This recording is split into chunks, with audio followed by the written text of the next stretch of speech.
Hello guys, today I'm going to show how you can transfer photos from Android to iPhone device. So in the first step, look for the Send Anywhere app and install it on both devices. After that, of course, open it. Now go to Android and select the Send. Open Photos and select the photos that you want to send to the iPhone device.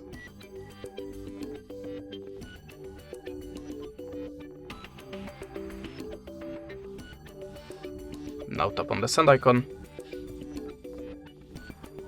and choose Receive on iPhone device. Now enter the code from the Android. Choose Receive. As you can see, the transfer process starts automatically, and this is the way how you can transfer photos from Android to iPhone device. That's it. Thanks for the watching, leave us a like, recommend, and goodbye.